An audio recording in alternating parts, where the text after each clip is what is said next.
भारत की सनातन परंपरा में सूर्य उपासना का अत्यंत विशेष महत्व है। सूर्य देव को समस्त सृष्टि का आधार माना गया है।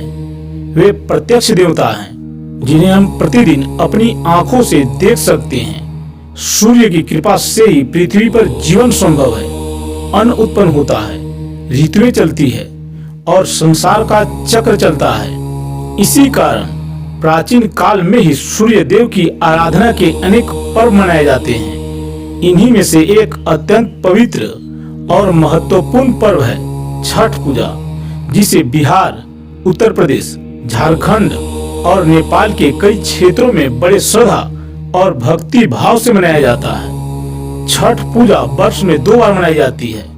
पहला कार्तिक मास में, जिसे कार्तिक छठ कहा जाता है, और दूसरा चैत्र मास में, जिसे चैत्र मास की शुक्ल पक्ष की षष्ठी तिथि को मनाया जाता है। यह चैत्र छठ कहलाता है।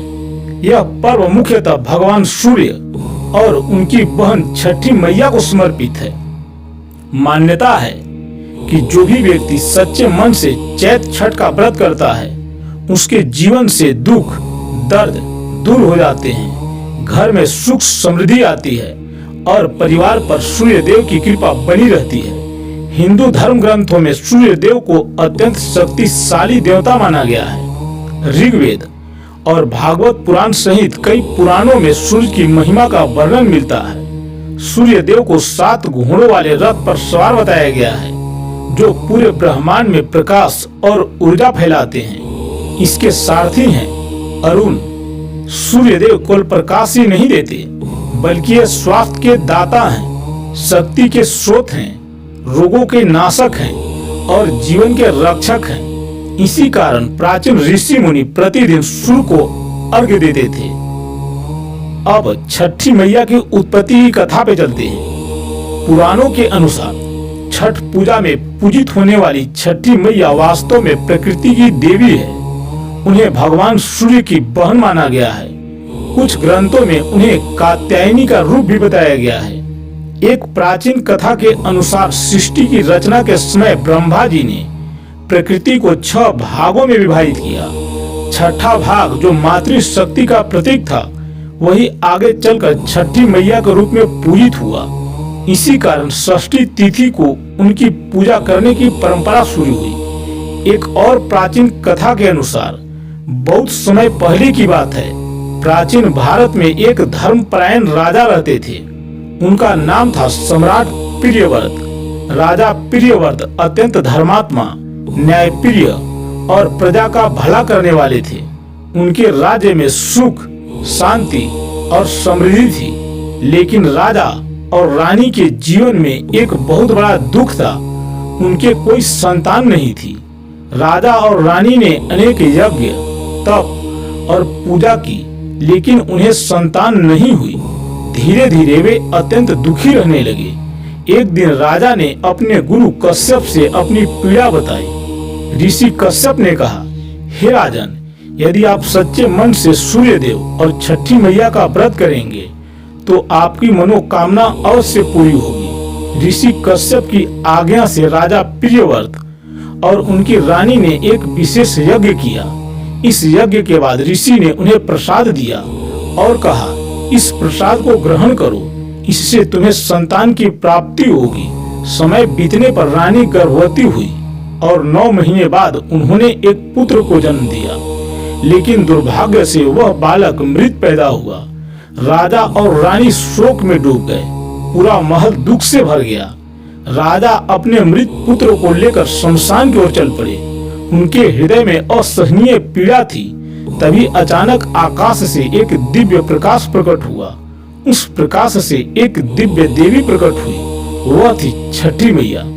देवी ने राजा से कहा, हे राजन, शोक मत करो, मैं प्रकृति की छठी शक्ति हूँ। यदि तुम और तुम्हारी प्रजा मेरी पूजा करोगे तो मैं तुम्हें संतान, सुख और समृद्धि का वरदान दूंगी। राजा ने तुरंत देवी की आराधना की और उनसे क्षमा मांगी। देवी प्रसन्न हुई और उन्होंने मृत बालक को जीवित कर दिया। यह देखकर राजा और रानी की खुशी का ठिकाना नहीं रहा। उस दिन चैत्र मास की षष्ठी तिथि थी। उसी दिन से छठी मैया की पूजा प्रारंभ हुई। एक और कथा के अनुसार कर्ण, जो महाभारत के महान योद्धा थे, वे प्रतिदिन सूर्य देव की पूजा करते थे। कर्ण सुबह सुबह नदी में खड़े होकर सूर्य देव को अर्घ्य देते थे। इनकी इसी सूर्य उपासना के कारण उन्हें अपार शक्ति और तेज प्राप्त हुआ था। कहा जाता है कि छठ पूजा की परंपरा को जन जन तक पहुंचाने में कर्ण की सूर्य भक्ति का भी योगदान रहा। एक मान्यता यह भी है कि राम और सीता ने भी छठ पूजा की थी। जब वे अयोध्या लौटे और उनका राज्याभिषेक हुआ, तब उन्होंने चैत्र मास की षष्ठी तिथि को सूर्य देव की पूजा की। उन्होंने नदी किनारे व्रत रखकर सूर्य को अर्घ्य दिया और राज्य की सुख समृद्धि की कामना की। तभी से छठ पूजा की परंपरा और अधिक लोकप्रिय हो गई। चैत्र छठ का व्रत अत्यंत कठिन माना जाता है। यह 4 दिनों तक चलता है। पहला दिन नहाए खाए, इसी दिन व्रती स्नान करके शुद्ध भोजन ग्रहण करते हैं। दूसरा दिन खरना, इसी दिन पूरे दिन उपवास किया जाता है और शाम को गुड़ की खीर का प्रसाद ग्रहण किया जाता है। तीसरे दिन संध्या अर्घ, इस दिन अस्त होते सूर्य को अर्घ्य दिया जाता है। और चौथा दिन उषा अर्घ्य, अर्थात अगली सुबह उगते सूर्य को अर्घ्य दिया जाता है और व्रत समाप्त किया जाता है। चैत्र छठ केवल एक त्योहार नहीं, बल्कि एक महान आध्यात्मिक साधना है। हर पूजा में स्वच्छता, अनुशासन और संयम का विशेष महत्व है। जो व्यक्ति सच्चे मन से चैत्र छठ का व्रत करता है, उसके जीवन में कई शुभ फल प्राप्त होते हैं, जैसे संतान सुख, रोगों से मुक्ति, धन और समृद्धि, परिवार में सुख और शांति। चैत्र छठ पूजा सनातन संस्कृति का एक अत्यंत पवित्र और महान पर्व है। यह पर्व हमें सूर्य देव की महिमा और प्रकृति के महत्व को समझाता है। सूर्य देव और छठी मैया की कृपा से भक्तों के जीवन में सुख, शांति और समृद्धि आती है।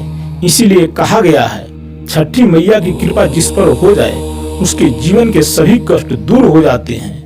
आज की कथा में बस इतना ही। मिलते हैं अगले वीडियो में। तब तक के लिए जय छठी मैया।